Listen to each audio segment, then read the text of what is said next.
इसमें पढ़ा था, थोड़ा लंबा सा था निकाली, मुझे खुद याद नहीं है किसी का मैसेज? मुझे आखिर की लाइन याद है, मन बुद्धि अहंकार मन बुद्धि का समन्वय। और कुछ स्टार्टिंग में क्या है? विचार विवेक और भावनाएं, मन बुद्धि का सामंजस्य। विचार विवेक और भावनाएं कोलन मन बुद्धि का सामंजस्य। ये एक्चुअली लास्ट टाइम की जो कथा हुई थी उसके बेसिस पर इस शीर्षक को चुना गया था, क्योंकि लास्ट टाइम हमने जो कथा को चर्चा करा था वो यहाँ तक आगे विराम हुआ था। हमारे जो कुछ मुख्य श्लोक भगवत गीता में है, और भगवत गीता को क्यों साइंस बोला जाता है, क्यों अध्यात्म को विज्ञान की तरह उपमा दी जाती है, वो इन श्लोकों में बहुत ही अच्छे तरीके से डिफाइन होता है। क्योंकि हम में से बहुत लोगों की ये समस्या रहती है, बहुत लोगों का एक प्रश्न रहता है कि हमारा मन हमारे नियंत्रण में नहीं है। ये अमूमन बहुत जनरल प्रश्न रहता है जब युवाओं से चर्चा करते हैं, और ऐसा नहीं है समस्या युवाओं में ही रहती है कि जो बड़े हो गए हैं कि उनका मन एकदम कंट्रोल में हो गए, ऐसा नहीं होता है।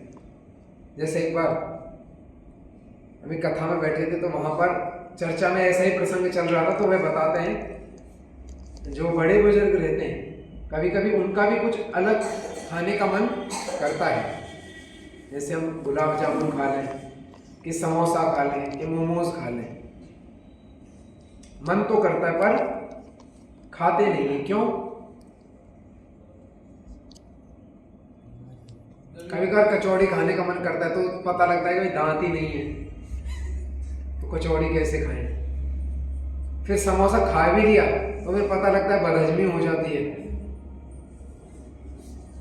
तो इसके लिए ये ना सोचें कि आज आप लोग बाल्यावस्था में, युवा में है कि बुजुर्ग में है, आप किसी अवस्था में पहुंच के आपका मन अपने आप कंट्रोल हो जाएगा, ऐसा बिल्कुल भी नहीं है। चाहे आप अपने घर में बड़ों से पूछ भी सकते हैं, कभी उनके साथ चर्चा करिएगा।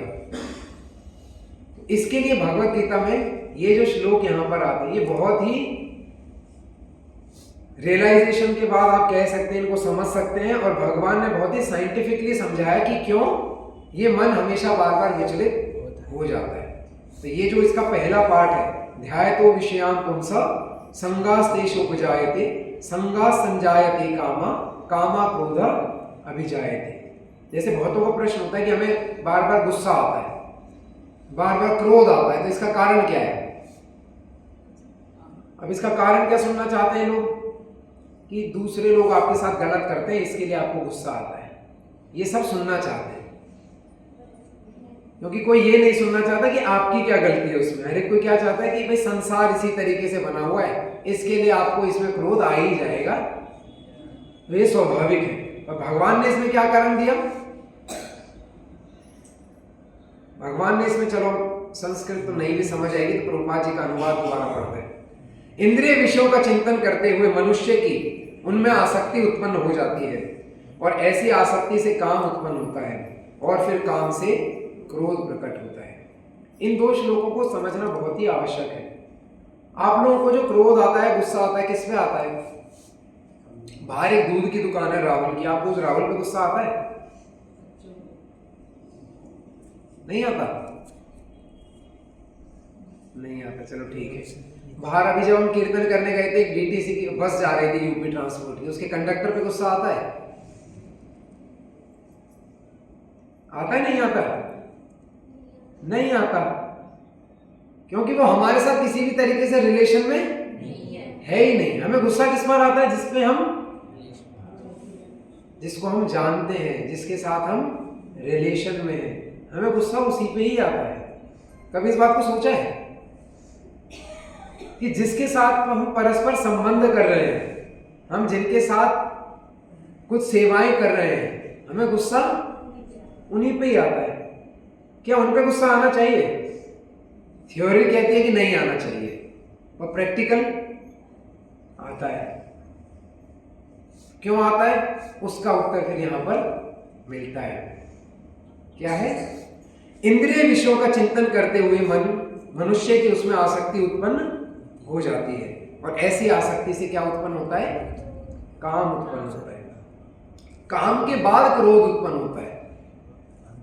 अब हम जब समझने बैठते हैं इन श्लोकों को, और इसमें प्रभुपाद जी, क्योंकि प्रभुपाद जी हर श्लोक में कुछ ना कुछ उदाहरण के साथ हमें समझाने का प्रयास करते हैं, तो इस पर्टिकुलर श्लोक में एक उच्च लेवल का एक एग्जाम्पल लेने का उन्होंने प्रयास करा।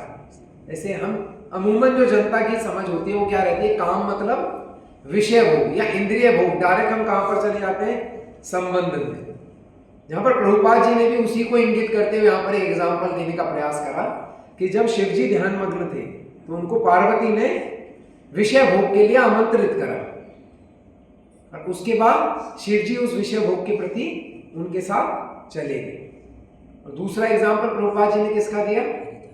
हरिदास ठाकुर का, कि वहां पर माया देवी आई थी उन्हें सम्मोहित करने, पर माया देवी उनको सम्मोहित नहीं कर पाई और वो भक्ति में लगे रहे। हम इन दो एग्जाम्पल को सुनते हैं और हम बस सोचते हैं कि काम मतलब केवल ये एक ही चीज होती है, पर ऐसा नहीं होता। अब हम जब कहते हैं कि भाई हमें तो गुस्सा, प्रभु जी जब हम आपके साथ सेवा करते हैं हमें तो आपके साथ भी गुस्सा आ जाता है, अब वहां कैसा काम उत्पन्न हो रहा है? वहां कैसा काम उत्पन्न होता है? हमारी इच्छाएं। तो काम मतलब एक ही काम, वासनाएं नहीं होती है। काम मतलब हमारी दूसरों से अपेक्षाएं तथा दूसरों से इच्छाएं। वह इच्छाएं कैसी भी हो सकती हैं। इतनी छोटी भी इच्छा हो सकती है कि जब मैं प्रसादम का प्लेट लेकर जाऊं कोई और गुलाब जामुन बट रहे हो तो वहां मुझे एक की जगह 2 गुलाब जामुन दिए जाए, ये इच्छा मेरी बन गई। और वो जो प्रभु जी वहां पर बांट रहे हैं उन्होंने मुझे 2 की जगह 1 ही गुलाब जामुन रख दिया, तो जो मेरी इच्छा उनसे थी वो इच्छा पूरी नहीं हुई, तो जो मेरा काम है वो सिद्ध नहीं हुआ। अब अगर मेरा काम सिद्ध नहीं होगा तो वो काम किस में परिवर्तित हो जाएगा? क्रोध में परिवर्तित हो जाएगा। तो पहली बार में वो क्रोध दिखता नहीं है, दूसरी बार, तीसरी बार हम थोड़ा जाने के बाद चलो इस बार मैं जाता हूं, इस बार बोल ही दूंगा प्रभु जी से कि प्रभु जी मेरे को एक और दे दो गुलाब जामुन, और प्रभु जी ऊपर से कर दे मना, नहीं सबको एक ही मिलेगा। फिर वो काम अब अपने आप क्रोध में परिवर्तित हो ही जाएगा। पहले तो क्रोध दब गया था, अब वो क्रोध उठ जाएगा। अब वो क्रोध कैसे बढ़ेगा आगे? अब ठीक है, डायरेक्ट वहां से तो लड़ नहीं सकते, तो हम आगे बैठते हैं और दूसरे से चर्चा करते हैं, देखो कैसे भक्त प्रभु जी, हमने मांगा तो नहीं दिया, उसने मांगा तो दे दिया। ये हंसने की बात नहीं है। जो ये श्लोक है हमें इतने नीचे लेवल पे ही जाके समझना पड़ेगा, तभी हम इस चीज को समझ सकते हैं। वरना हम श्लोकों को और इन उदाहरणों को बहुत ऊपर ऊपर से समझते हैं और हम सोचते हैं हमें तो काम वासना है ही नहीं, तो हमें क्रोध आएगा ही नहीं। पर हमें क्रोध कहां पर आ जाता है? वो दूसरे ढोकला, गुलाब जामुन या समोसा कुछ भी प्रसाद में हो, हमें उस पे ही वो आ जाएगा। ठीक है, तो इन विषयों को इतना लाइटली मत लिया करें कि प्रभुपाद जी ने तो लिखा है कि तो केवल काम मतलब यही होता है। नहीं, किसी भी प्रकार की अपेक्षाएं और किसी भी प्रकार की इच्छाएं अगर हमारे सगे संबंधियों से पूरी नहीं होती हैं तो हमारी वो इच्छाएं स्वतः ही क्रोध में परिवर्तित हो जाती हैं। चाहे वो आपके बच्चे हों, चाहे वो आपके पति या पत्नी हो, चाहे वो आपके माता पिता हो, आपके मकान मालिक हो, या मंदिर में सेवा करने वाले भक्त हो, जिनके साथ भी हम परस्पर संबंध में रहते हैं, केवल क्रोध उन पे ही आता है। और उन पे क्रोध आने का कारण है हमारी, उनके प्रति हमारी इच्छाएं। क्योंकि इसके लिए बार बार बोले, हम उनके प्रति बार बार इच्छाओं को विकसित करने लगते हैं कि भाई ये मेरा पुत्र है तो ये मेरा आदर सम्मान करेगा ही, ये मेरा पति है, ये मेरी पत्नी है तो ये मेरी बात मानेंगे ही। बार बार हमारे दिमाग में यही चलता रहता है। और जब ये चीजें बार बार चलती रहती तो इससे हमारी आसक्ति जुड़ जाती है। और एक बार आसक्ति किसी से जुड़ गई और वो आसक्ति अगर पूरी नहीं हुई तो अपने आप हमारी इच्छाएं क्रोध में परिवर्तित हो जाती है। इतना समझ आया यहां तक? तो ये कुछ मन के विषय में थी। अब इच्छाएं कहां पर जन्म लेती हैं? कहां पे जन्म लेती हैं? हमारी, कह सकते हैं हमारी सोच में जन्म लेती है। कोई खुद ब खुद तो आके नहीं बोलता है ना। चलो हम उसी एग्जाम्पल पे ही रहते हैं। प्रभु जी ने हमने कभी पहले प्रॉमिस तो नहीं करते ना, जो प्रसाद बांटते कि मैं तुम्हें हमेशा 2 गुलाब जामुन दूंगा। किसी ने प्रॉमिस तो नहीं करा। या लेक्चर से मैंने कभी बोला कि अशोक कृष्ण प्रभु जी को आज से 2 गुलाब जामुन मिलेंगे, ऐसा किसी के लिए नहीं बोला। पर फिर भी ये इच्छाएं कहां से पैदा होती हैं? हमारे मन से, हमारी बुद्धि से, कहीं से तो भी अंदर से हमारी ये इच्छाएं जागृत होती हैं। तो मतलब जो इंसान बैठा है वो कहां पर बैठा है? हमारे अंदर कहीं तो भी वो बैठा हुआ है, जो बार बार इन इच्छाओं को प्रकट करता है। और ये इच्छाएं बहुत अलग अलग होती हैं। कभी इच्छाएं क्या होती हैं, जैसे हमने पिछली बार भी लिया था एग्जांपल कि माता पिता मेरे को एक अच्छा मोबाइल दिलवा दें, मैं इतना अच्छा बच्चा हूं, उनकी हर बात मानता हूं, भक्ति भी करता हूं, तो एक अच्छा लैपटॉप दिलवा दे। और वो पूरी नहीं होती है तो फिर क्रोध आता है। हम लोग बच्चों से अपेक्षा करते हैं कि बच्चे हमारी सारी बात सुनेंगे, हम कितने अच्छे माँ बाप हैं, हम उनकी सारी इच्छाएं पूरी करते हैं। तो उनका क्या फर्ज बनता है कि वो हमारी हर बात मानने चाहिए। और बच्चा हमारी हर बात मानता तो क्या उत्पन्न होता है? क्रोध उत्पन्न होता है। तो इसके लिए कहीं दूर जाने की आवश्यकता नहीं है। ऐसा कहा जाता है कि भाई मन को, अब इतना हम चर्चा कर रहे हैं तो अगला प्रसंग अवश्य यही आएगा कि अब मन को कंट्रोल में कैसे कर रहे हैं, इन इच्छाओं को कंट्रोल में कैसे करना है। अगला डिस्कशन वही होना चाहिए ना, क्योंकि यहां पर हम किसके लिए बैठे हुए हैं? जब हम हॉस्पिटल जाते हैं तो क्या केवल आप डायग्नोस करवा के वापस आ जाते हैं? डायग्नोस मतलब हिंदी में क्या कहते हैं? परीक्षण, बीमारी का परीक्षण करवाना। कि भाई हम डॉक्टर के पास गए, डॉक्टर ने थर्मामीटर लगाया, डॉक्टर हमें सर में दर्द हो रहा है, बदन टूट रहा है, एक बार चेक करो क्या हुआ है। डॉक्टर ने बताया भाई तुम्हें बुखार हुआ है। तो फिर हम क्या कर आते हैं? हाँ बुखार हुआ है, ठीक है, धन्यवाद, थैंक यू। हम ऐसे कह के वापस आ जाते हैं? हम क्या कहते हैं कि भाई अच्छा ठीक है बुखार हुआ है तो अब इस बुखार की क्या दो, दवाई भी दो ना, या ठीक है बुखार बता दिया हो जाएगा सही। तो इस प्रकार प्रभुपाद जी अपने इन मंदिरों को क्या संज्ञा देते थे? वैकुंठ पिछले लेक्चर में था, इस लेक्चर में है हॉस्पिटल। प्रभुपाद जी ने बहुत सारे उदाहरण अलग अलग समय में अलग अलग विषयों के ऊपर दिए। एक बार उन्होंने क्या दिया कि जो हमारे मंदिर है या जो भक्तों का समूह है, किसकी समान है? अस्पताल या हॉस्पिटल के समान है। इसमें हम लोग कैसे आते हैं?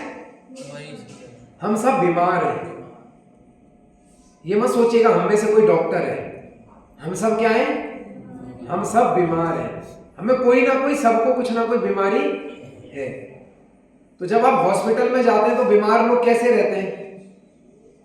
एक दूसरे को इंजेक्शन देते हैं, क्या करते हैं? हर एक कोई अपनी अपनी दवाई लेना रहता है। कोई कम बीमार है तो वो जनरल वार्ड में, कोई ज्यादा बीमार है तो वो आईसीयू में, कोई उससे भी ज्यादा बीमार है तो उसको वेंटिलेटर पे रखा हुआ है। ऐसा रहता है ना हॉस्पिटल में। तो यहां पर भी हमें वही समझना है कि हम सब केवल अलग अलग लेवल पे बीमार हैं और हम अलग अलग लेवल पे अपनी दवाइयों को लेने का प्रयास कर रहे हैं। किसी के प्रति भी यह अपेक्षा नहीं रख लेनी चाहिए कि वो पूरी तरीके से सही है। प्रभुपाद जी अपने उदाहरणों में बताते थे कि हर एक भक्त को यही समझना चाहिए, क्योंकि हमें क्या लगता है कभी कभी हमें कुछ भक्तों की गलतियां दिखती हैं, तो हमें उस समय क्या सोचना चाहिए कि वो इस बीमारी से ग्रसित है। कि अगर किसी को कोरोना आया था अभी कुछ समय पहले, याद है आपको? सब कैसे पहचानते थे किसी को कोरोना है कि नहीं? अभी आज मैं व्यास बैठ के थोड़ा खिचखिचाहट खांस दूं तो किसी को कुछ नहीं लगता, हाँ ठीक है हो रहा होगा कुछ। पर यही क्लास अगर हमारी कोरोना में चल रही होती और मैं वहां खांस देता तो सब लोग सोचते यार प्रभु जी मास्क पहन लो यार। ऐसा होता कि नहीं होता?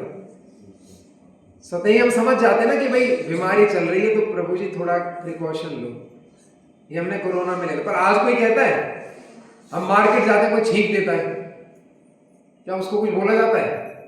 पर कोरोना काल में बोला जाता था कि नहीं? तो बस हमें यही समझना है कि यहाँ पर जो हम सब हैं किसी ना किसी बीमारी से ग्रसित हैं और हमारा इलाज चल रहा है। और जैसे गौरांग प्रभु अपने एक लेक्चर में बोलते हैं कि यह बोला जाता है कि हमारा प्रचार बहुत बढ़ रहा है, पर इस मंदिरों की स्थापना क्यों हुई थी पता है? कि लोग आए तो सही, अपना इलाज करवाएं और इलाज करवा के वापस भी जाए। तो गौरांग प्रभु लेक्चर में बोलते हैं कि इट्स लाइक कि हॉस्पिटल में मरीज एडमिट होते जा रहे हैं, एडमिट होते जा रहे हैं, कोई बाहर निकल नहीं दे रहा क्योंकि कोई पूरा इलाज करवा ही नहीं रहा है, कोई सीरियसली इलाज नहीं करवा रहा है। जितना उसको दवाई की जरूरत लगती है, हाँ बुखार कम हो गया ठीक है, अब मैं अपनी हर रोज की एक्टिविटी में लग, दवाई बंद। तो इसके लिए दवाई हमेशा चलती रहनी चाहिए। एक बार एक मंदिर में भक्त थे, पुजारी की उनकी सेवा करते थे।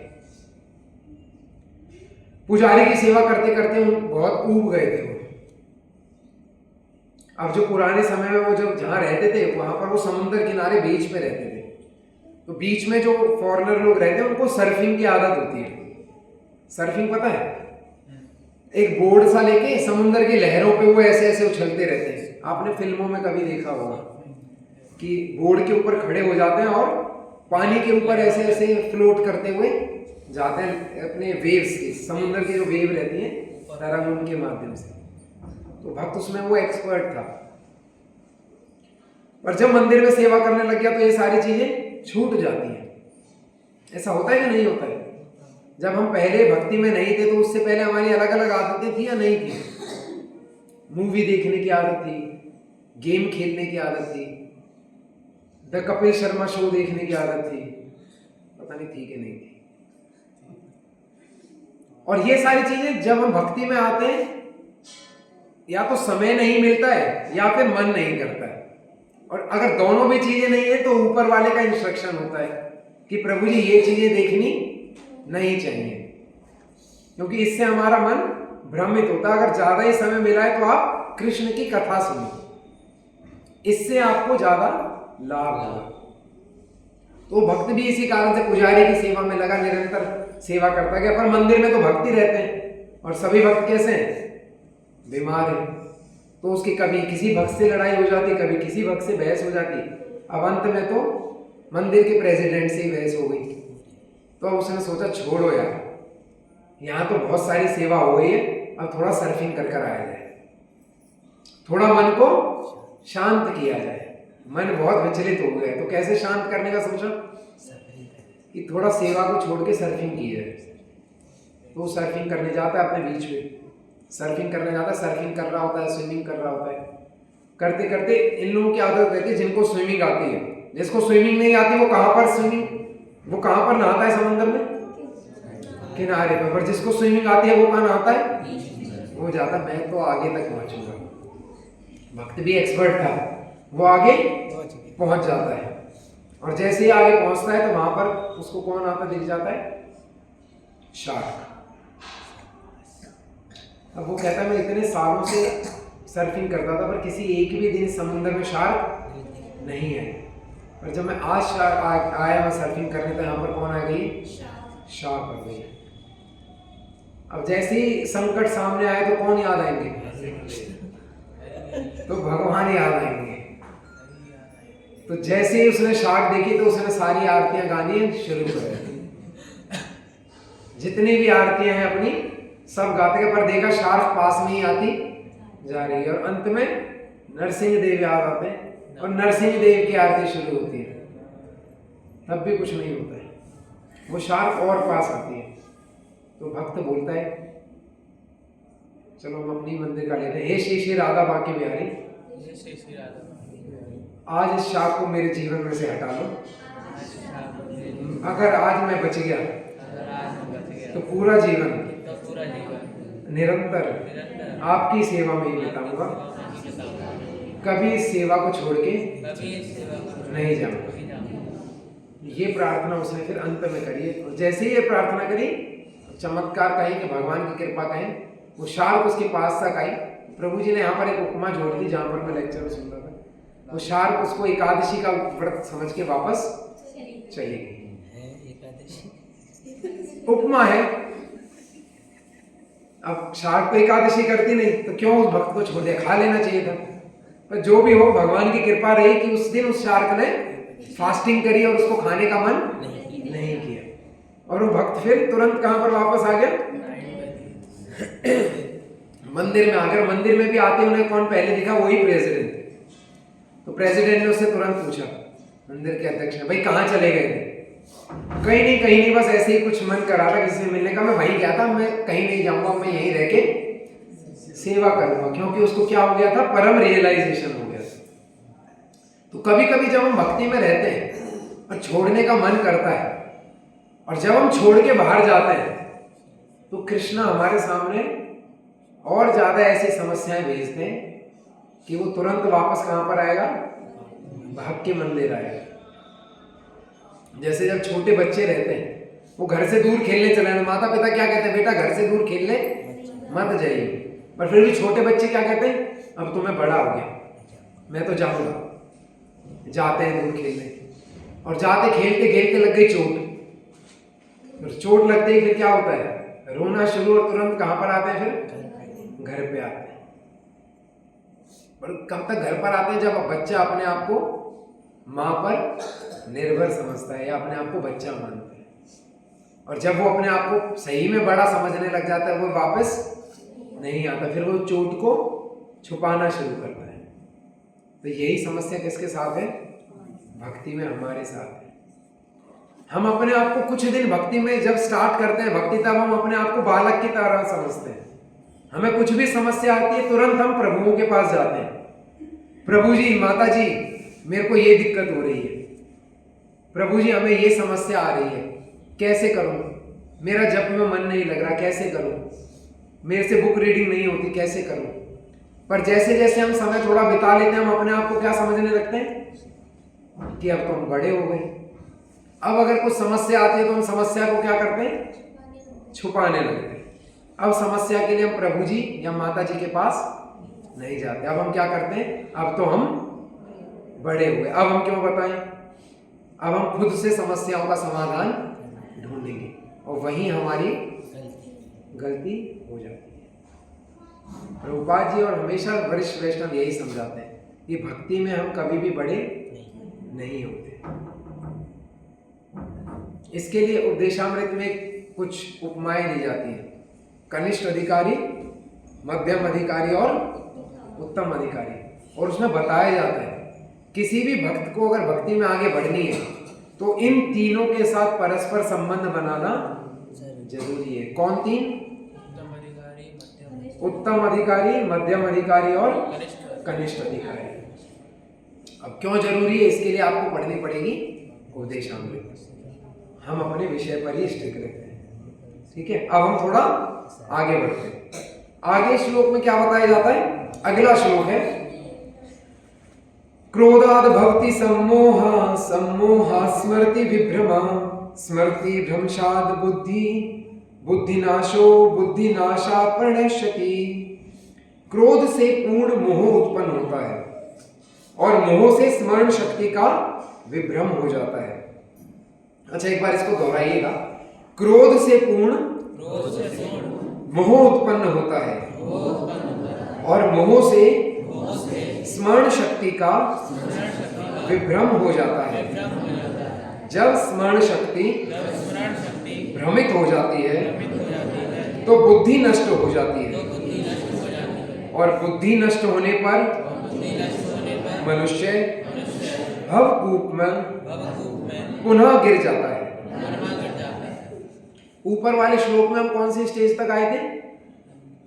विषयों के प्रति आसक्ति होती है। जब आसक्ति होती है तो काम उत्पन्न होता है, इच्छाएं उत्पन्न होती हैं, इच्छाएं पूरी नहीं होती तो क्रोध उत्पन्न होता है। अब क्रोध के बाद क्या होता है? क्रोध के बाद उत्पन्न होता है मोह। मोह से स्मरण शक्ति भ्रमित हो जाती है। जब स्मरण शक्ति भ्रमित हो जाती है तो बुद्धि नष्ट होने लगती है, और जब एक बार बुद्धि नष्ट हो जाती है तो मनुष्य, जैसा कि तात्पर्य में लिखा है, मनुष्य भवकूप में पुनः गिर जाता है। तो ये पूरा साइकिल है जिसमें हम फंस जाते हैं, जैसे हम किसी भी विषय के प्रति अपनी आसक्ति को बढ़ा लें। आप कहीं एक स्टेज पे नहीं रुकते हैं, अगर कोई ज्यादा ही आसक्ति है तो वह उसे कहां तक ले जाती है, आपको दोबारा इसी भवकूप में गिरा देगी। आप कितना ही प्रयत्न करें, कितनी ही भक्ति करें, पर अगर इस बेसिक चीज पे कार्य नहीं कर रहे हैं तो बार बार कहां पर आके गिरेंगे, इसी समस्या में बार बार अपने आप को घिरा पाएंगे। अब देखते प्रभुपाद जी तात्पर्य में क्या लिखते हैं। श्रील रूप गोस्वामी ने हमें यह आदेश दिया है, प्रापचित्तया बुद्धया हरि संबंधी वस्तुना मुमुक्षु भी परित्यागो वैराग्यम फलगु कथ्यते। कृष्णा भावनामृत के विकास से मनुष्य जान सकता है कि प्रत्येक वस्तु का उपयोग भगवान की सेवा के लिए किया जा सकता है। जो कृष्णा भावनामृत के ज्ञान से रहित हैं, वे कृत्रिम ढंग से भौतिक विषयों से बचने का प्रयास करते हैं। फलतः वे भव बंधन से मोक्ष की कामना करते हुए भी वैराग्य की चरम अवस्था को प्राप्त नहीं कर पाते। उनका तथाकथित वैराग्य फलगु अर्थात गौण कहलाता है। यहां पर क्या बताने का प्रयास किया जा रहा है, कृष्ण भावनामृत या जो ये आंदोलन है इस्कॉन, इसमें हमें बताया जाता है कि किस प्रकार हमें अपने सभी इच्छाओं को कृष्ण की सेवा में किस प्रकार लगाना है। अब इच्छाएं किससे जन्म लेती हैं, हमारी एबिलिटीज से। अब जैसे अगर किसी को सिंगिंग में आवाज बहुत सुंदर है तो क्या उसकी इच्छा मृदंग बजाने की करेगी, उसकी इच्छा किसकी होगी, गाने की। और जिसकी मृदंग बजाने की कैपेबिलिटी है उसकी इच्छा किसकी करेगी, मृदंग बजाने की। और जिसका कुकिंग का स्किल अच्छा होगा उसकी इच्छा किसकी करेगी, कुकिंग करने की। ये क्या करेंगे, हमारी इच्छा है। अगर इन तीनों जनों को यही सेवा किसी भी कारण नहीं मिल पाती है तो क्या होगा, क्या होगा, हाँ फिर से वही साइकिल शुरू हुई। कामात क्रोधात अभिजायते। फिर से मेरी इच्छाएं किस चीज की, कीर्तन करने की, क्योंकि मैं समझता हूं मेरी आवाज कैसी है, बहुत मधुर है। मुझे कीर्तन करने को नहीं मिला तो उससे क्या होगा, इच्छाएं तो मेरी प्रबल हो गई थी पर इसके बाद क्रोध उत्पन्न होगा। अब क्रोध के बाद क्या होगा, वहां से मेरा मोह उत्पन्न होना शुरू हो जाता है। मोह क्या होता है, लगाव। मेरे को उस चीज से हमेशा लगाव रहेगा, मुझे ये करने नहीं दिया, मुझे ये करने नहीं दिया, मुझे ये करने नहीं दिया। ये आता है कि कभी नहीं आता, ये केवल इस समस्या, ये सारी बीमारियां मेरे अंदर है। आता है ना कि भाई मेरे को ये करने नहीं दिया, मैं तो ये करना चाहता था। मेरे को बहुत सुंदर रंगोली बनानी आती है पर मेरे को रंगोली बनाने के लिए कहा ही नहीं। होता है नहीं होता। फिर जब मोह उत्पन्न होता है, बार बार लगाव रहता है, तो उसके बाद क्या उत्पन्न होता है, वहां से हमारी स्मृति, हमारी जो विवेक रहता है वो भ्रमित हो जाता है। विवेक मतलब सोचने समझने की शक्ति। सोचने समझने की शक्ति हमें कैसे मदद करती है कि भाई अगर कोई चीज हमें कही गई है तो किस लिए कही गई है। सबसे पहले हम समझते हैं कोई चीज अगर हमें कही जा रही है तो किसके लिए कही जा रही है, हमारी भलाई के लिए। अगर ऐसी हमारी समझ है तो इसका मतलब हमारा विवेक बचा हुआ है। बट अगर हमारे अंदर बार बार यही आता है कि हमें जो भी चीज कही जा रही है बस किसके लिए कही जा रही है, हमें परेशान करने के लिए कही जा रही है, तो मतलब हमारी विवेक शक्ति भ्रमित हो गई है। अब एक बार विवेक शक्ति भ्रमित हो गई तो फिर हम कौन सी स्टेज पर पहुंचते हैं, बुद्धि नष्ट हो जाती है। फिर हम अच्छे बुरे की पहचान करने में फेल हो जाते हैं और फिर हम किससे हार जाते हैं, अपने सबसे बड़े दुश्मन से। कौन है वो दुश्मन, जिसने ये सारी इच्छाएं करनी शुरू करी थी। तो इसके लिए ये जो 3 वर्ड दिए थे कल के टॉपिक में, विचार विवेक और भावनाएं, ये चीजें हमारी परस्पर साथ में चलती हैं। जब हमारे विचार होते हैं उनसे हमारी भावनाएं बहुत ज्यादा जुड़ जाती हैं। जैसे किसी को अगर वर्शिप करने का बहुत शौक है और उसको मंदिर में आके मना कर दो, नहीं तुम्हें वर्शिप नहीं करनी है, तो उसकी भावना आहत हो जाती है। पर ये किसके कारण हो रहा है? भक्ति के कारण नहीं हो रहा है हमारे, क्योंकि विवेक भ्रमित है, हमारा विवेक टिका हुआ नहीं है, इसके लिए हमारी भावनाएं आहत हो जाती है। समझ अभी आ रहा है कि सब ऊपर से जा रहा है? चलो फिर भी मेरे प्योरिफिकेशन के लिए तो मेरे लिए काम आता है। जब भी चर्चाएं करते हैं तो कभी कभी ये समझाया जाता है कि जब भी आप चर्चा करें तो ज्यादा ऑडियंस को परेशान ना करें। ऑडियंस अगर सुन भी रही है तो अच्छी बात है, वरना अपने प्योरिफिकेशन के लिए इसे बोलते रहो। तो मेरी समझ में आए, इसके लिए और आगे हम पढ़ने का प्रयास करते हैं, आपका ज्यादा समय नहीं लेंगे। इसके विपरीत कृष्णा भावना भावित व्यक्ति जानता है कि अच्छा इस पर्टिकुलर लाइन आई थी कि जो व्यक्ति कृष्णा भावना भावित तरीकों को नहीं समझता वह इनको कृत्रिम ढंग से इच्छाओं को दबाने का प्रयास करता है।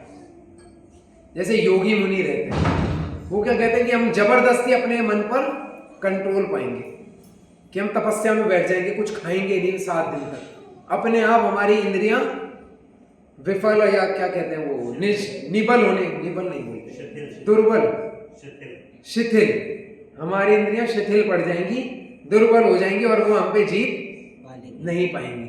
ऐसा सोच के हम बहुत कठिन तपस्या करने बैठ जाते हैं और कुछ समय बाद हमें पता क्या लगता है, हम फिर से उसी समस्या में फिर से गिर गए। तो इसके लिए प्रभुपाद जी बार बार कहते थे कलयुग के लिए ये जो साधन है, तपस्या है, वैराग्य है, ये कुछ भी काम नहीं करेगा। कलयुग में केवल एक ही चीज काम करेगी और वो क्या है? कृष्णा भावना भावित भक्ति। जैसे कल मैं हिज ग्रेस अमरेंद्र प्रभु जी का एक लेक्चर सुन रहा था, वह बता रहे थे कि जरूरी नहीं है कि हमें सारे कामों को छोड़ के ही भक्ति करने में मन लगेगा, और ऐसा हो भी नहीं सकता आज की डेट में। जैसे माताएं यहां पर बैठी हैं, माताएं कहते कि मैं घर का आज कुछ काम नहीं करूंगी, बस अपनी माला पूरी करूंगी, तो क्या माला में मन लगेगा? नहीं लगेगा। बार बार बच्चा रोना शुरू कर दिया, उधर पति ने बोलना शुरू कर दिया भाई खाना बनेगा कि नहीं बनेगा। और ऐसे अगर घर के जो व्यस्त हैं, पति हैं, वो कह रहे हैं कि आप सब काम धंधा छोड़ो, मैं तो केवल भक्ति ही करूंगा, कितने दिन तक कर पाएंगे? ज्यादा दिन नहीं, खुद ही तुम्हारा ही मन डगमगा जाएगा। तो इसके लिए अमरेंद्र प्रभु जी बोल रहे थे आपको सब कार्य करते हुए उसके साथ जब आप भक्ति करना सीखेंगे तब आपका आनंद दोगुना हो जाता है। इसके लिए जो कल की शीर्षक में एक और पाठ था, मन और बुद्धि का सामंजस्य, बैलेंस बहुत जरूरी है कृष्णा भावना भावित होने के लिए। केवल एक ही रास्ते पे चलना से आपको आनंद नहीं मिल पाएगा। अब ऐसा नहीं है कि आप लोग जो हमारे मंदिर में रह रहे हैं भक्त, उनसे प्रश्न करने लग जाए कि आप सब कुछ छोड़ के यहाँ पर रह रहे हो, आपको क्यों आनंद मिलता है? प्रभु जी ने तो मना करा है।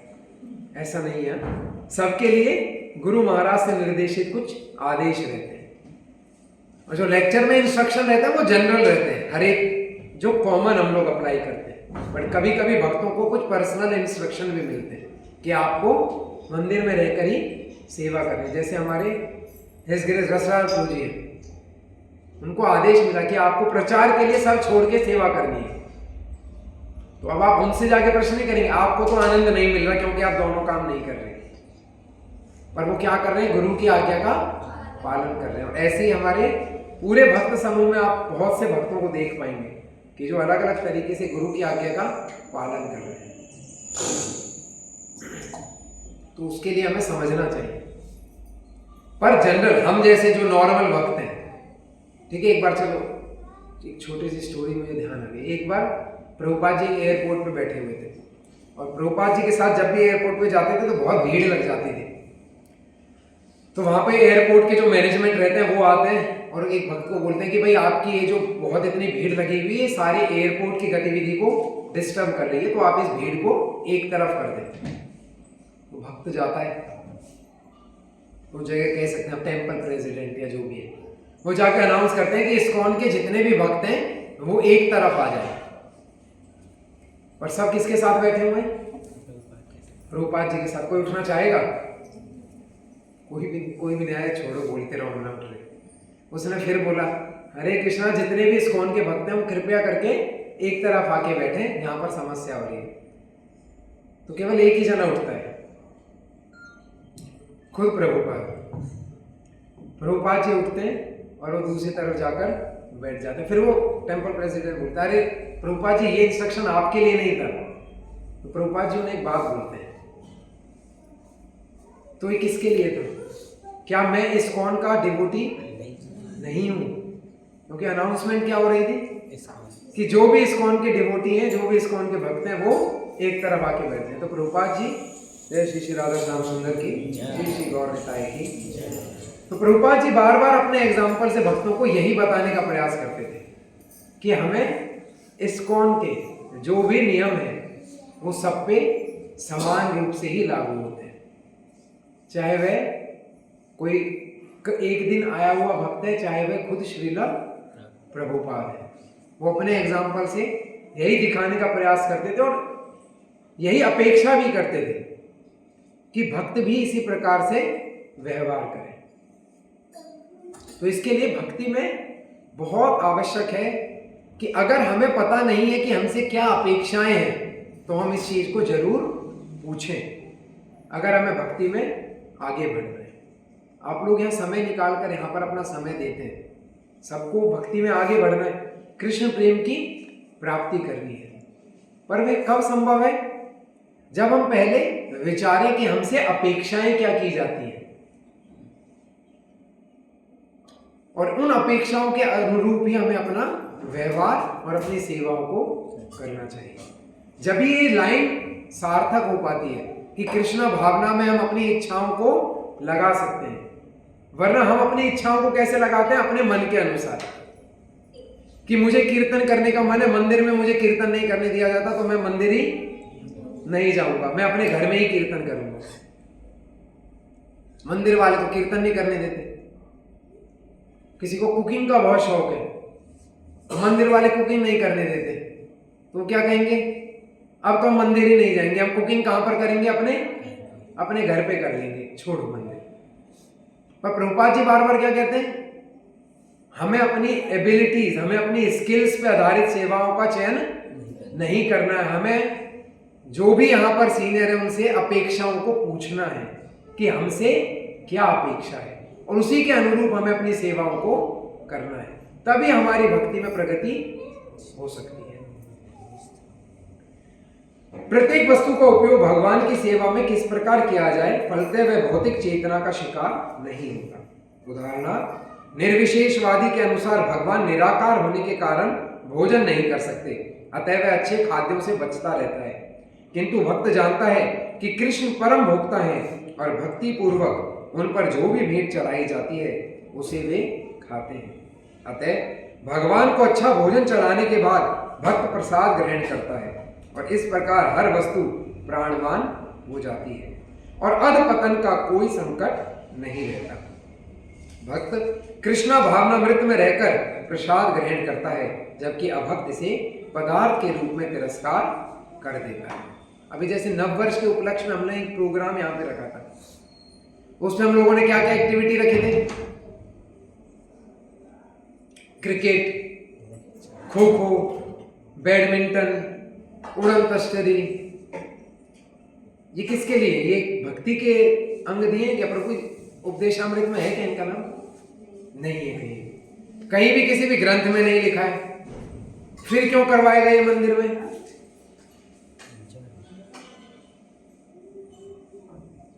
केवल इसी समझ को डेवलप करने के लिए कि हम जो भी कार्य भक्तों के साथ करते हैं वह हर एक कार्य क्या है? भक्ति का अंग है। अगर आपका उसमें परस्पर सहयोग परस्पर आनंद और परस्पर विश्वास बढ़ रहा है। इसके लिए उस उत्सव का हमने थीम क्या रखा था? Love, trust and cooperation. हम लोग नए साल की शुरुआत कर रहे हैं। अभी भी हम लोग कह सकते हैं, अभी भी न्यू ईयर के विशेष चल रहे हैं, happy new year, happy new year. पर नए साल में कुछ तो भी, क्या कुछ नया हुआ? इतना भी नया नहीं हुआ कि कोई अलग ही स्पीकर बैठ जाता आज का लेक्चर देने। वो भी वही हुआ जो पुराने साल में दे रहा था, वही आज भी बैठा हुआ है। कम से कम यही कोई नया इंसान बैठा मिल जाता।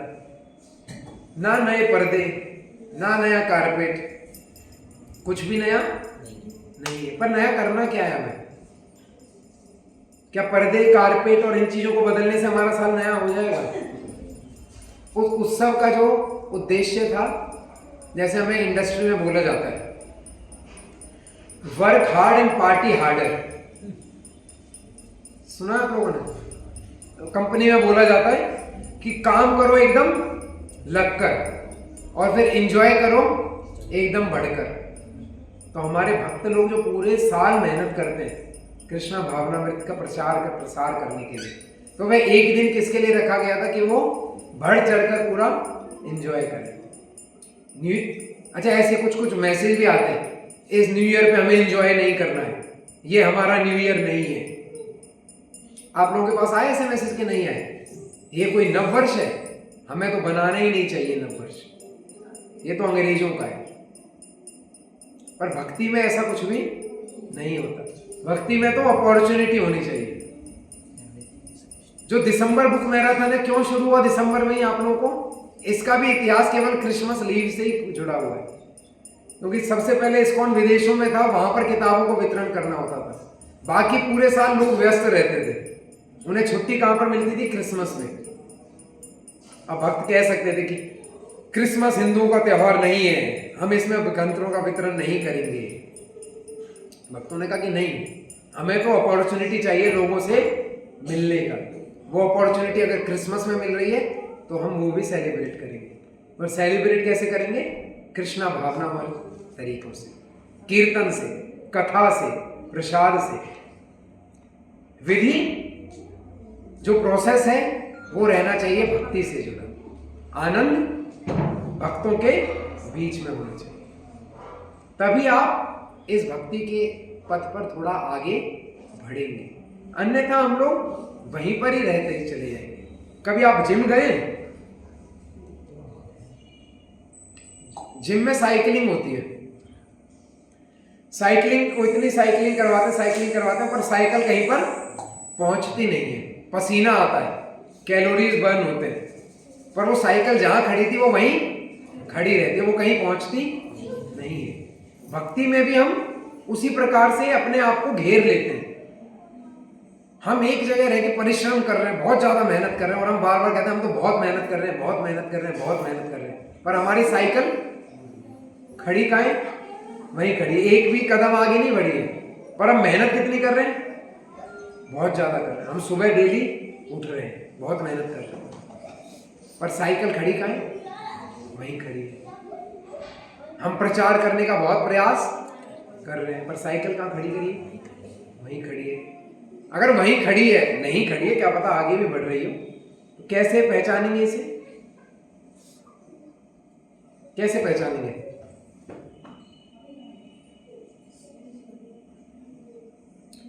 जैसे परेश प्रभु जी के लेक्चर में उन्होंने पॉइंट दिया था कि हम कैसे पहचानते हैं कि हमारा भक्ति या हमारा प्रचार बढ़ रहा है।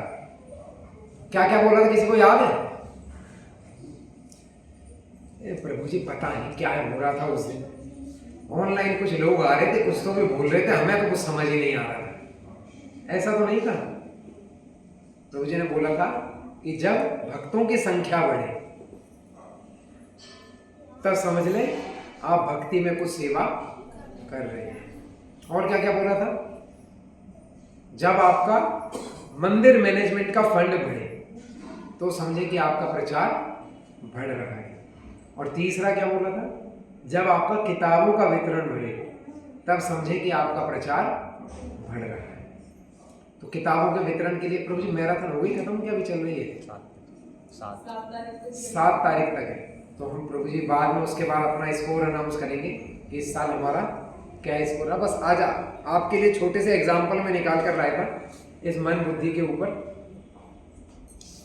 कि हमें कैसे, हमारा भी प्रश्न ये रह गया कि हमें कैसे इस मन को भी नियंत्रण करना है और कैसे सामंजस्य बिठाना है। तो मैंने बहुत प्रयास करा कि कैसे समझाया जाए। हर बार हम लोग एग्जाम्पल किसके लेते हैं? हमारी भगवत गीता में एग्जाम्पल है मन बुद्धि के लिए, रथ का एग्जाम्पल है कि लगाम होनी चाहिए, उसे पकड़े रहना चाहिए। तो यहाँ पर कुछ जानवरों के माध्यम से हम समझने का प्रयास करेंगे कि किस प्रकार हम अपने इस मन को कंट्रोल कर सकते हैं। जैसे पहला एग्जाम्पल आता है बंदर का। क्षमा करिएगा अगर आपको एग्जाम्पल पसंद ना आए तो। पहला एग्जाम्पल है बंदर। बंदर का स्वभाव कैसा होता है? चंचल, अस्थिर, एक विषय से दूसरे पर कूदने वाला, ऐसा ही रहता है बंदर। अब इसको कैसे वश में करें? इसको व्यस्त रखकर सेवा, जप और अध्ययन से, नियमित दिनचर्या और ध्यान का अभ्यास, मन को दबाने से नहीं कृष्ण सेवा में लगाकर नियंत्रित किया जाता है। ये किसके लिए इंस्ट्रक्शन है? किसी का मन अगर बंदर के समान है, चंचल है, एक तरफ से दूसरी तरफ कूदता रहता है, तो उसको कंट्रोल कैसे करना है? दबा के नहीं कर सकते। उसको कैसे करेंगे? सेवा में लगाकर, अलग अलग सेवाओं में लगाते रहो उस मन को। उसको व्यस्त रखोगे तो वो कंट्रोल में रहेगा। थोड़ा जल्दी करते हैं। दूसरा एग्जांपल है घोड़े का। घोड़े का स्वभाव कैसा है?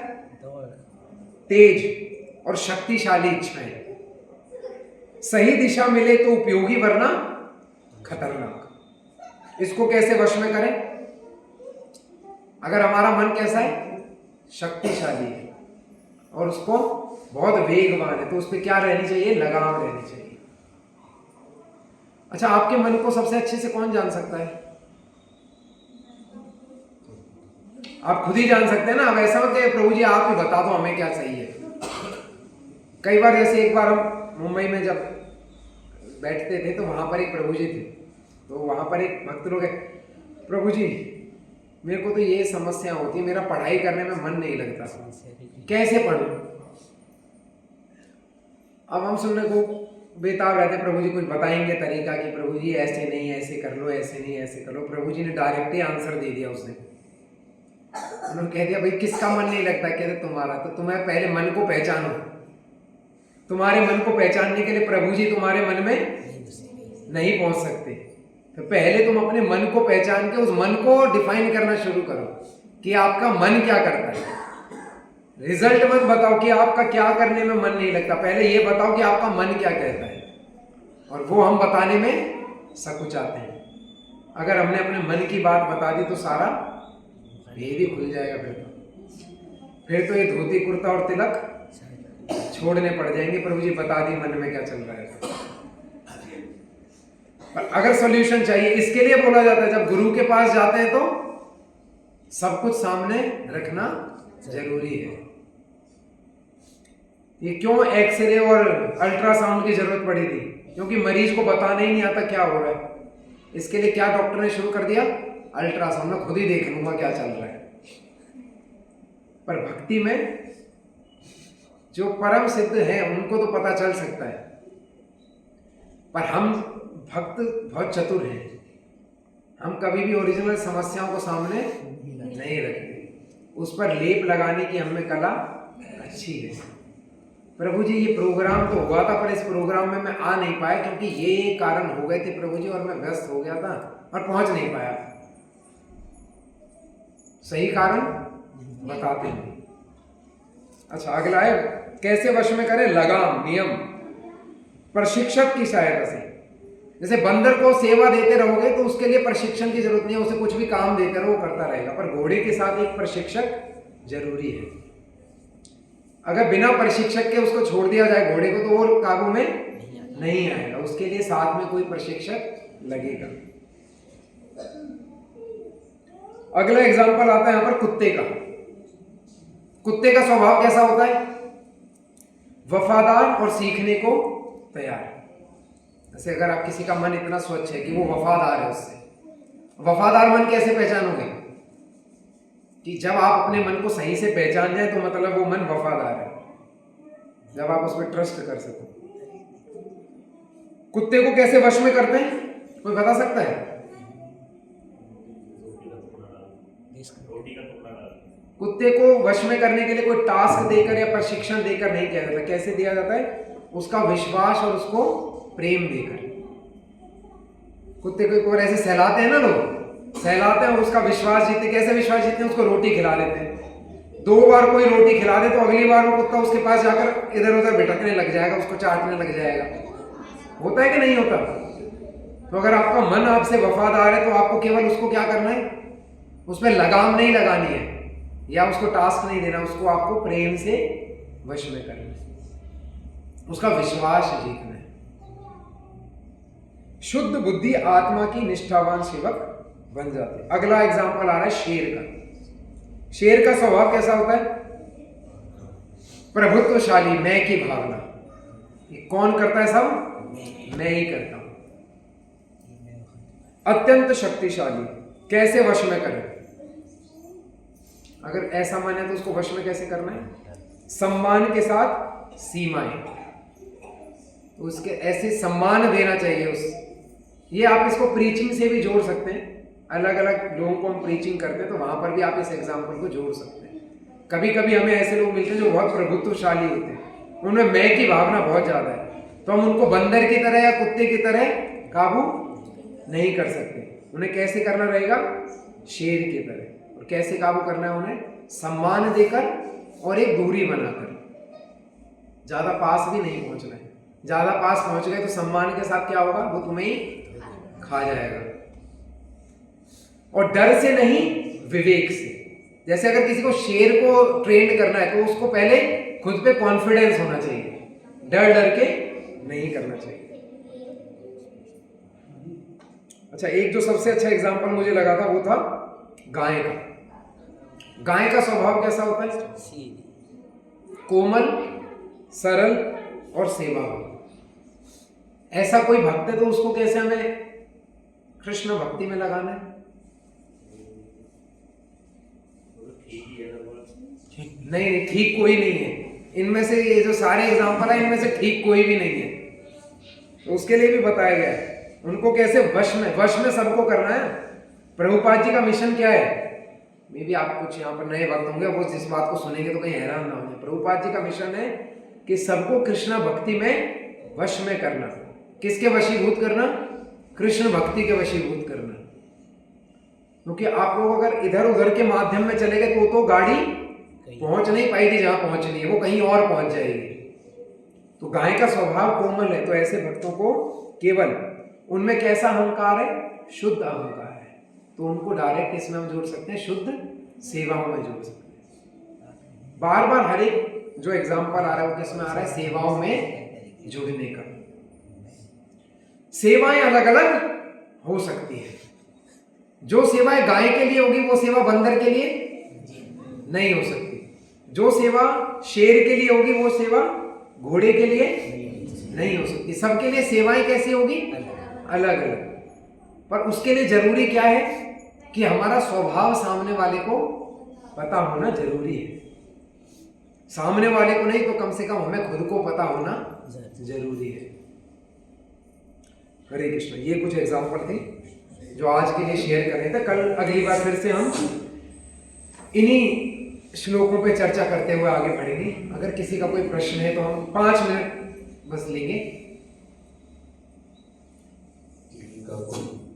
हरे कृष्ण। हरे कृष्ण। किसी का कोई प्रश्न? हरे कृष्ण। हरे कृष्ण। हरे कृष्ण। जय ग्रंथराज श्रीमद् भगवद गीता की, श्रील प्रभुपाद की, अनंत कोटि वैष्णव वृंद की, निताय गौर प्रेमानंदे। मेरा प्रश्न था। अच्छा, यस प्रश्न। प्रश्न ये है प्रभु जी, आपने बताया कि ध्याय तो विषयान पुंसा संगस्ते पुषु बजायते, उसके बाद पतन भी हो गया। व्यक्ति क्रोधात बहुत ही सम्मोह हो गया, उसका सम्मोहात स्मृति भ्रंशात भी हो गया, बुद्धि भी नष्ट हो गई और उसका पतन भी हो गया। तो अब ऐसे व्यक्ति के लिए क्या होप है? उसके लिए कुछ होप है या वो तो गया, उसका कुछ नहीं हो सकता? होप तो क्यों नहीं, सबके लिए होप उतनी ही है जितनी हमारे लिए है। उसके लिए क्या आशा? क्योंकि ये कोई सी और व्यक्ति के बारे में नहीं, ये केवल हमारे ही बारे में बात हो रही है। जब हम अलग अलग समस्याओं से फेल होते हैं तो हम अगले दिन क्या करते हैं? एक दिन अगर हमसे सुबह उठ के चैंटिंग नहीं हुई तो क्या हम अगले दिन उठने के सोचते हैं या नहीं सोचते? सोचते हैं ना। There is always a next day और नेक्स्ट मॉर्निंग। तो केवल भक्ति में एक ही जरूरी है कि हमें विश्वास और उत्साह को नहीं खोना चाहिए। यह जरूरी नहीं कि आप एक ही दिन में एकदम परफेक्ट बन जाएंगे। हर बार आप इन चीजों में फेल ही होंगे। ऐसा ना सोचें कि आप पहले ही दिन से प्रयास करेंगे और सक्सेस आपको मिल जाएगी। ये श्लोक केवल आपको ये समझाने के लिए है कि आपका जो पतन होता है या जिस बार भी आप गिर जाते हो इसमें, वो क्यों होता है। तो रूट कॉज क्या था इसका? बार बार हमारी इच्छाओं को करना।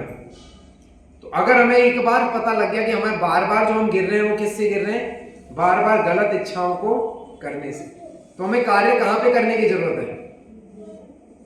हमारी इच्छाओं को सही कैसे करना है, कार्य वहां पर करेंगे ना। या कार्य कहां पर करेंगे कि हमें क्रोध कम कर देना चाहिए। अगर किसी के मुंह में दर्द हो रहा है, दांत में दर्द हो रहा है, तो क्या करे? पूरा जबड़ा बाहर निकाल दे। किसको बाहर निकाले? दांत को। अब वो पहले किसके पास जाए? दांतों के डॉक्टर के पास जाए या नहीं? या हड्डी के डॉक्टर के पास जाए या दिल के डॉक्टर के पास जाए?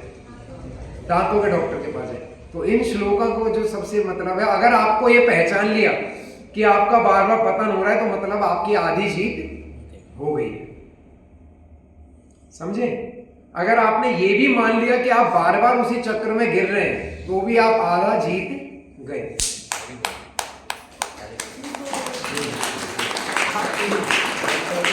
उसके बाद आधा जीतने के बाद आपको फिर पहुंचना होता है सही डॉक्टर के पास। अब डॉक्टर का काम है ये पहचानना कि आपका जबड़ा निकालना है कि एक दांत निकालने के अंदर अल्सर या कुछ छाले हो गए, उसकी दवाई देनी है। वरना आपने तो क्या सोचा था, मुंह में दर्द हो रहा है जबड़ा ही निकालना। हम करते ऐसे ही हैं। हमें बहुत गुस्सा आता है तो अगली बार से हम गुस्सा नहीं करेंगे। पर भाई कारण कहां पर है? कारण तो छुपा है हमारी इच्छाओं में। तो काम कहां पर होना है? इच्छाओं पर होना है। तो डॉक्टर क्या बताता है हमें कि ठीक है क्रोध आ रहा है, पर क्रोध किसकी वजह से आ रहा है उसको पहचानो और उस पर काम करना शुरू करो। तो वो क्या करता है? Root can analysis. माता जी क्या नाम होता है दांतों के उपचार का? आरसीटी। उसका फुल फॉर्म नहीं देना रहा। Root canal treatment. तो रूट कैनाल मतलब देखो नाम कितना बढ़िया है। दूरबीन द्वारा दांतों के इलाज। तो दांतों को वो पूरा अंदर से निकाल के बाहर करता है और फिर उसके बाद दर्द खत्म हो जाता है। तो यही हमें बार बार इस श्लोकों से समझना है। समझ आ गया? डॉक्टर के पास जाने समस्या लेकर। उतनी ही आपका कार्य बस करना, और कुछ नहीं हमें करना है। डॉक्टर अपने आप बताएगा कि हमारे किस इच्छाओं को हमें शुद्ध करना है। और डॉक्टर भी हमें ये अच्छा इस्कॉन में डॉक्टर ऐसे कि वो आपको इच्छाओं को निकालेंगे नहीं, उन इच्छाओं को क्या करेंगे? शुद्ध करेंगे। यस मुझे इच्छाएं चिंतन से आ रही है ना, तो पहला स्टेप चिंतन सुधारने का हो गया ना। यस, इच्छाएं किससे आ रही है? चिंतन से आ रही है। तो चिंतन हम किस पे करते हैं? इंद्रिय विषयों पे। उस श्लोक की जैसे पहली लाइन क्या थी? इंद्रिय विषयों पे लगातार चिंतन करने से हमारी इच्छाएं उत्पन्न होती है। तो इंद्रिय विषय, अब इंद्रिय विषय क्या है? फिर से भाई खाना पीना। तो इन दो चीजों को थोड़ा सा हम अलग नहीं कर पाएंगे। अब अगर मैं डॉक्टर के पास जाऊं, अब मैं किसी के पास, चलो हम यही का एग्जांपल लेते हैं, हमें बार बार समोसा खाने का मन करता है। तो अब जो कोई भी सोल्यूशन बताया जाएगा वो किस पे बताया जाएगा? कि आपकी जीभ पे कुछ लेप चढ़ा लो कि समोसा खाने का मन ना करे। क्योंकि समोसा खाना किसकी इच्छा है? मन की नहीं है, जीभ की है। सारा खेल तो स्वाद का ही है। इससे नीचे जाते ही तो सब चीज एक बराबर है। चाहे वो केक हो, चाहे वो पिज्जा हो, चाहे वो मोमोज हो, चाहे समोसे हो। इस गले से नीचे गया वो फिर सब एक बराबर है नीचे की चीजों के लिए। जो सारे स्वाद का खेल है वो कहां पर है? इस पर्टिकुलर सेक्शन पे, जिसको बोलते हैं जीव। जरा से इस पोर्शन को टेस्ट चाहिए, उसके लिए अलग अलग चीजें बना दी। तो जीव का तो कुछ इलाज नहीं कर सकते ना। हाँ, इंद्रिय यही है इस समय। कौन सी इंद्रियों के कारण इच्छाएं हो रही है? जीव के कारण।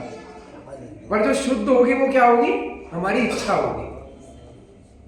जैसे जब हम समोसा खाने की, तो पहले हमने समोसा के बारे में सोचना शुरू किया। हाँ, तो जब हम जाएंगे तो बताएंगे कि बेटा हेल्दी चीजों के बारे में सोचो, जैसे कि स्प्राउट्स हो गए, चीज होगी, जिससे तो हम पहले सोच पे ही काम करना है। बात यह है, हम समोसे का अगर हम सोच ही जा रहे हैं समोसा के बारे में, फिर तो खाना ही पड़ेगा, तो भूला ना निकाल लेता है।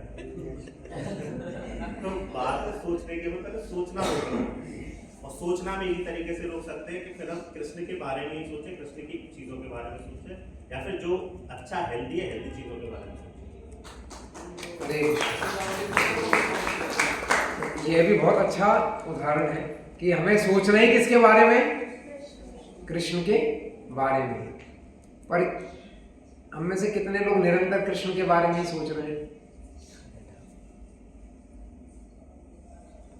सोच नहीं पाते ना। समस्या कहां पर आ जाती है कि हम उसी स्टेज तक नहीं पहुंच रहे हैं कि हम निरंतर कृष्ण के बारे में ही सोच सकें।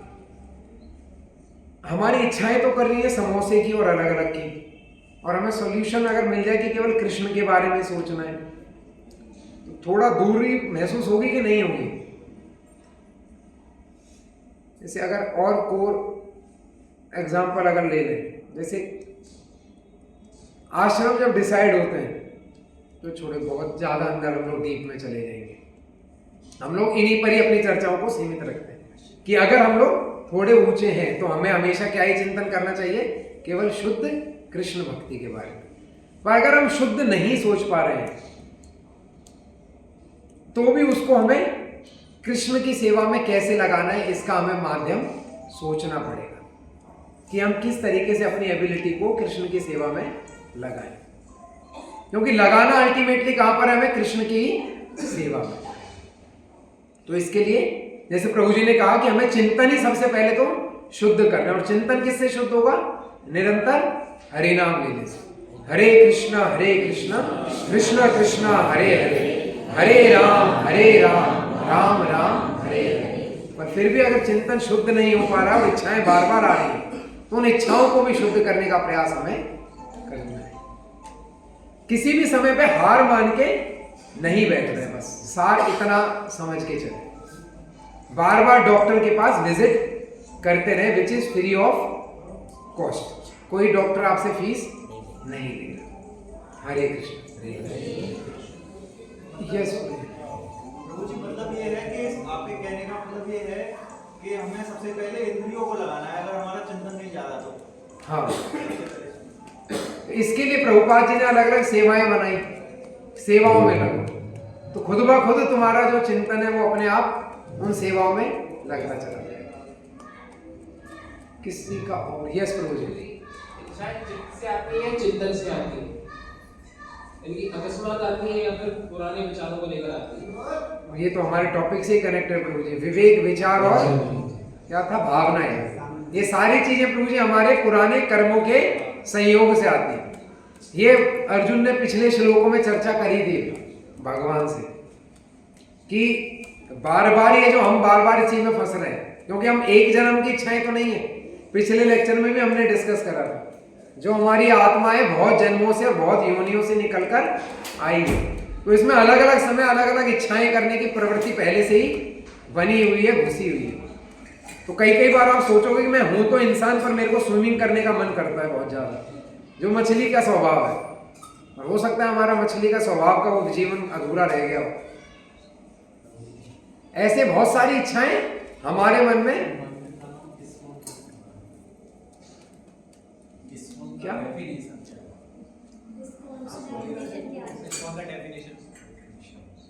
वो इंपॉर्टेंट प्रश्न है, अलग से भी डिस्कस कर सकते हैं। चलिए। पर प्रभु जी का प्रश्न अच्छा है कि इसका इस्कॉन नाम क्यों पड़ा? बहुत साइंस है प्रभु जी इसके पीछे। इस इस्कॉन का फुल फॉर्म अगर आप देखेंगे तो उसका मतलब क्या है? अंतरराष्ट्रीय कृष्णा भावनामृत संघ, international society for Krishna consciousness. कि ये जो हमारे जो भी तरीके हैं, जो भी एफर्ट है, ये केवल किसके लिए है? हमारी कृष्णा भावना को जगाने के लिए। काम हमें सबसे कहां पर करना है? केवल हमें कृष्णा भावनामृत होने के लिए। जैसे जो प्रभु जी का सजेशन था कि हमारा जो चिंतन है वही किसमें होना चाहिए? कृष्ण में होना चाहिए। इसके लिए सोसाइटी का प्रभुपाद जी ने नाम दिया कि जो हमारा अल्टीमेट एम है वो क्या है? अपने भावना को कृष्णा भावनामृत करना। हमारी भावनाएं सबकी अलग अलग जुड़ी हुई है। जैसे मैंने लेक्चर में बताया, किसी की भावना किसी से जुड़ी हुई है, मृदंग से जुड़ी है, कीर्तन से जुड़ी है, आरती से जुड़ी है। पर हमें मृदंग से, कीर्तन से, आरती से नहीं जोड़ना है भावना को। भावना को किससे जोड़ना है? कृष्ण से जोड़ना है। फिर कृष्ण भावनामृत में जो सेवा मिले वो हमें करनी है। इसके लिए इसका नाम पड़ा इस्कॉन। इस्कॉन इंग्लिश का वर्ड है, इंग्लिश के लेटर को लेकर बनाया गया, international society for Krishna consciousness, जिसको हिंदी में बोला जाता है अंतरराष्ट्रीय कृष्णा भावनामृत संघ। यस प्रभु जी, हमारे पुराने जन्मों के ही प्रारब्ध जो रहे उनसे हमारी इच्छाएं बार बार उत्पन्न होती है। और ऐसा नहीं कि इस जन्म के भी प्रारब्ध बनते रहते हैं, तो इच्छाओं का कोई एंड नहीं है। हरे कृष्ण। अभी कोई प्रश्न है तो हम उसको प्रसाद के समय लेंगे, क्योंकि अब हम थोड़ी देर जप करेंगे, जो हमारा जप का सेशन